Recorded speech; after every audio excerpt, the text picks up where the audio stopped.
ازيكم عاملين ايه؟ النهارده هنعمل حاجه سهله جدا عشان لو اتزنقتي في اي وقت او رجعتي متاخر من الشغل. حاجه بصي مش بتاخد 10 دقايق او ربع ساعه بالكتير. تعالي نشوف المقادير. هنعمل مكرونه حلوه قوي مع صدور مشويه بطريقه سهله جدا.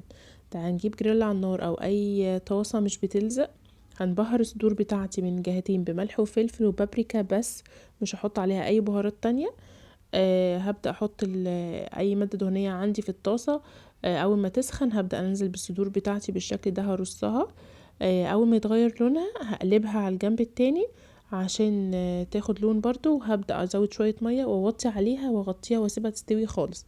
هجيب طاسة تاني على النار واحط فيها اي مادة دهنية ومعاها بصل متقطع صغير او مفروم على حسب ما انت حابة. اول ما تبدأ تدبل شوية هحط معلقتين صلصة معاهم. وهنزل بالمكرونة بتاعتي. المكرونه طبعا مش مستويه ولا مسلوقه ولا اي حاجه، زي ما هي كده. هبدا انزلها بالشكل ده واقلبها واحط بس ملح وفلفل عليها. اهم حاجه بقى هنحط معاها ميه وكمان كوبايه لبن ومعلقه قشطه لو عندك، لو مش عندك مفيش مشكله خالص. اهم حاجه ما تزوديش الميه عشان ما تعجنش منك. اول ما تبقى خلاص تستوي وتتشرب بقى كده، هبدا احط بقى ايه، فلفل وقرن شطه حراق، زيتون اللي عندك كله، طماطم مثلا متقطعه، فلفل الوان، اي حاجه تحبي تحطيها. وبس كده هتديها تقليبه كمان وهنقدمها. وهتلاقيها سهله جدا وبجد مش بتاخد 10 دقايق ربع ساعه بالكتير. ودي الصدور بعد ما استوت خلاص.